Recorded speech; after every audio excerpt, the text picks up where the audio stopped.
Hello and welcome to the ScrapbookPal YouTube channel. This is Colleen Beamish from Humor Bean Cards, and here is the card I will be making today.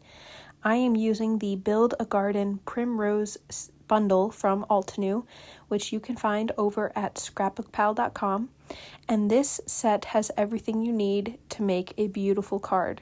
So we have the stamp set and coordinating dies with beautiful sentiments such as sweet friend, here for you, and hello there. And then there's also some layering stencils to color in those images. Plus, there's a background stencil mixed in, and then it comes with one Altenew 1/2-inch blending brush. I've never used these blending brushes before, so I'm very excited to give this one a try. And without further ado, let's get into it. So I opened up the stamp set, and I just wanted to show you the little packet that comes with it. So you have some examples in here of how to use the stamp and stencil set, different layouts you can do, and some color inspiration so you know which stencil should be lighter versus darker. So this is just a great starting point.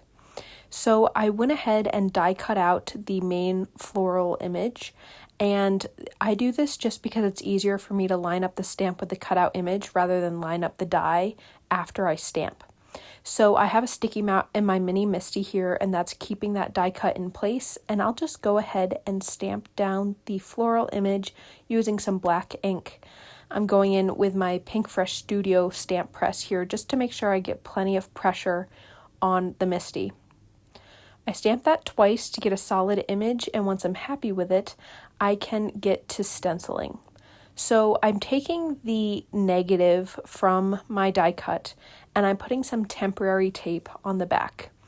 This is because I am going to stick it down to my glass craft mat, and I'm going to take the stamped image and just puzzle piece it right into place.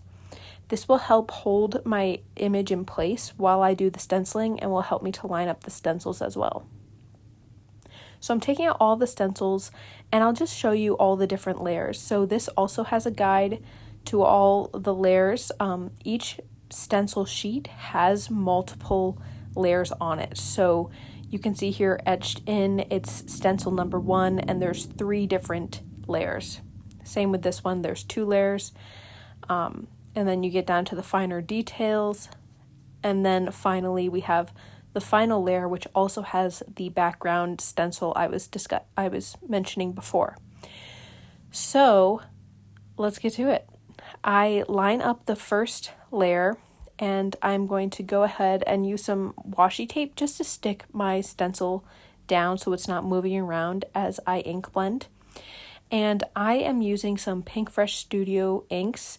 I have one of the little ink cube bundles here in shades of purple. So I'm just going to stick with these 4 colors, and that will be perfect for my primrose flowers.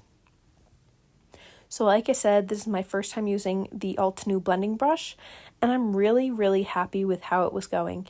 I like that the bristles are shorter because you have a bit more control than some other blending brushes I've used in the past. So I was really happy with it. I'm going in with the lightest color here.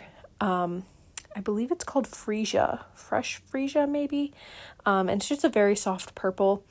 It was a little duller than I thought it was going to be, so I do go over it with some other colors later on, but this is the first layer complete.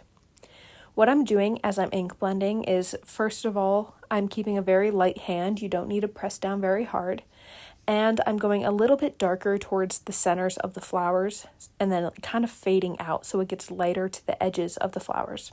So I'm just concentrating ink towards the center of the flowers.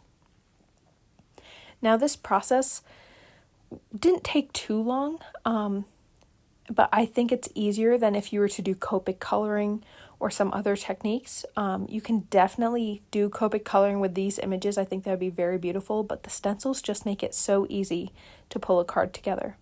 It would also be very easy to mass produce a card if you wanted to make a whole bunch of primrose images all colored in, and then you can kind of play with different formats for your card.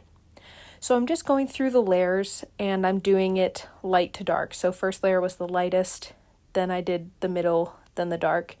I realized that I had actually done the second layer incorrectly.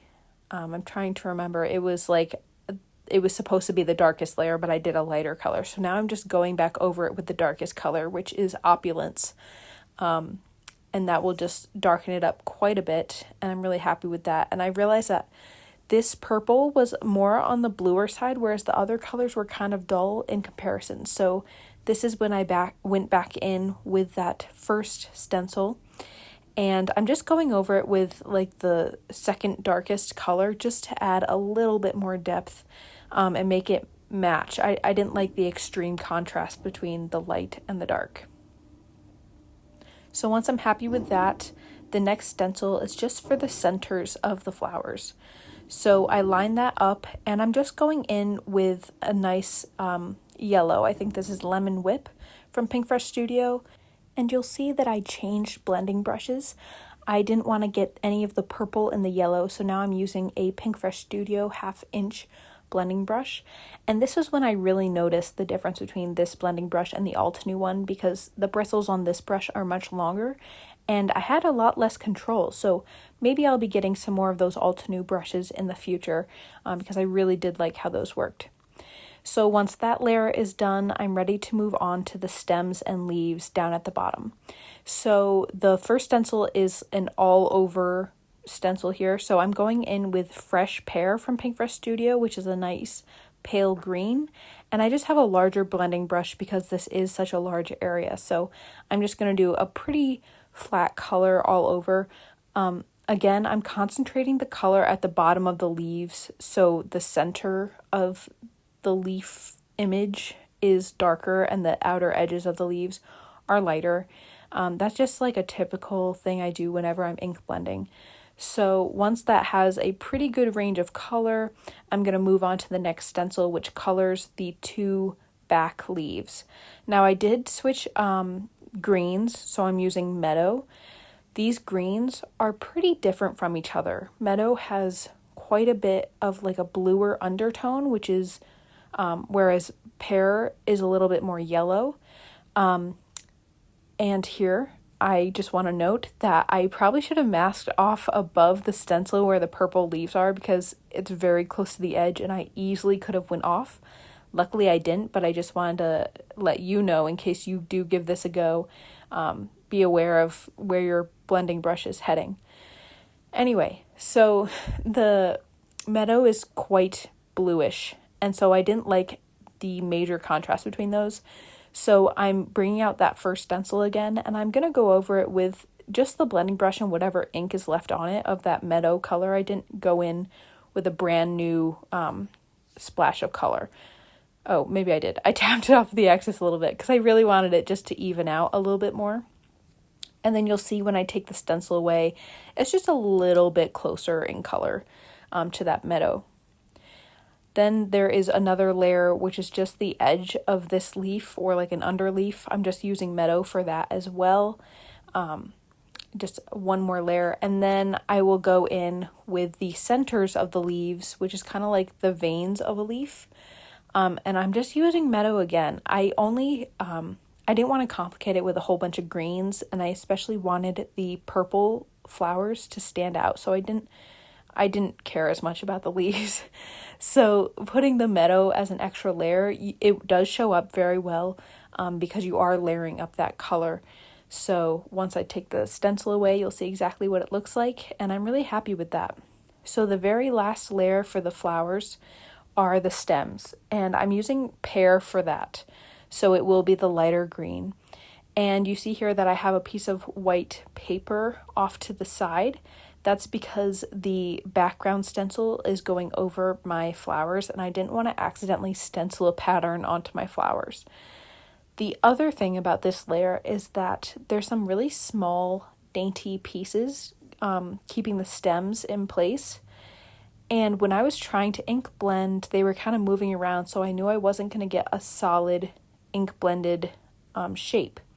So I had to really hold those pieces into place. That's where my left hand is there, just holding those pieces down. And what I found was that going up and down against those with the blending brush kept them in place a little bit better. If you have pixie spray or a temporary adhesive, you could even use temporary tape roller. I might in the future, I would probably put some of that on the back of the stencil to keep those pieces in place, just to make it easier. But it wasn't too complicated as long as I held them down a little bit with my hand. So this is the completed stenciled image. It's super pretty. I love the colors. It'll be so much fun to use some other colors too. You could do autumnals, like more of an olive green on the leaves and maybe an orangey pinky color on the flowers. That'd be so beautiful. But moving on to my background, I have a A2 size card base here out of some white cardstock, and I'm just using some temporary tape adhesive to tape that down to my craft mat here. That's to keep it in place because I'll be doing some mixed media stenciling. I also put some temporary adhesive on the inside of the card just because it wasn't laying down flat and I just wanted everything to be stationary as I went on to my next step. So I decided to go diagonal with the background stencil. You have a lot of options when choosing how to do this. You could do it completely vertically down the center of the card, off to the side, horizontally across the card, but I want to do a little bit on each corner. So I'm using some Lunar paste from Simon Hurley, and this is in the color Silver Lining. Now, if you haven't used the Lunar paste before, it is such a unique product. It's very like buttery and smooth. It's not like texture paste, but it does give a beautiful dimension, and it's metallic, so a metallic dimension on your card. So I'm using a little spatula here from Nuvo, and I'm just kind of basically painting it on is what it feels like because it's so smooth. You could even do this with your fingers, which honestly I might have had a little bit more control, especially up towards the top where it's pretty narrow. But it's very easy to use. It only takes a little while to dry, and I definitely could have masked off the card a bit more because it does get a little bit messy because the formula is so like easily spreadable. It can get out of control a little quickly. So it's a very fun product. There's a bunch of colors. Definitely check it out. And I don't think I've mentioned that every product I use in today's video is available at ScrapbookPal.com and linked down in the description below. So if there's anything you're seeing here that you want to check out, be sure to head down to the description to check out those links. So once I have this side done, I remove the stencil. I did get a little bit of Lunar paste where I didn't want it, but it wipes right off. So no problem. Here you can see I noticed it and I'm trying to figure out how am I going to get this off. I was making sure I didn't have Lunar paste on my other fingers to just add to it. But like I said, you can see it kind of just wiped right off. Now I'll repeat that process on the opposite corner. Again, some advice that I should have taken.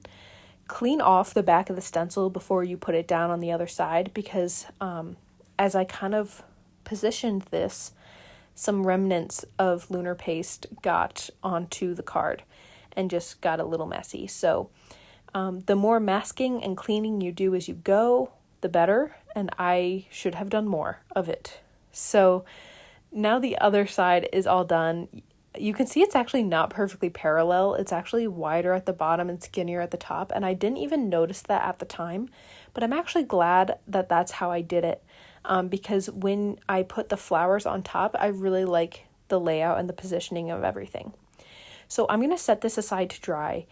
I honestly don't know how long it dried before I moved on to the next step. I did go clean the stencil and I cleaned my craft mat and cleaned the spatula, so it was quite a bit of time. Now I am doing the sentiment. So the sentiment is here for you. And in the stamp set, it's one line of text, but I wanted it to be here above the for you. So I did a little stamp surgery. I cut it after the here, and I positioned it on my card front, and I'm using my mini MISTI to stamp that down.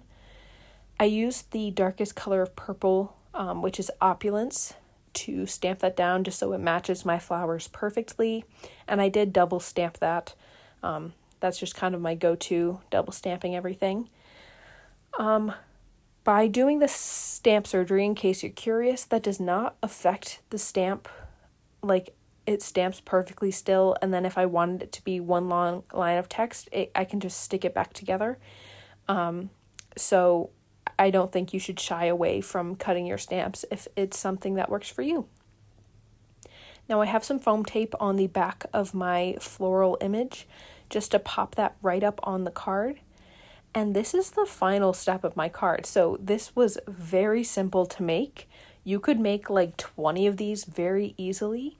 And I think this would be perfect for someone who's going through hard times, whether they're grieving or just, down on their luck at the moment. I think this would be a lovely card to receive. So thank you so much for watching today's video. If you have any questions, be sure to comment down below and like this video if you enjoyed it, and be sure to subscribe to the ScrapbookPal YouTube channel.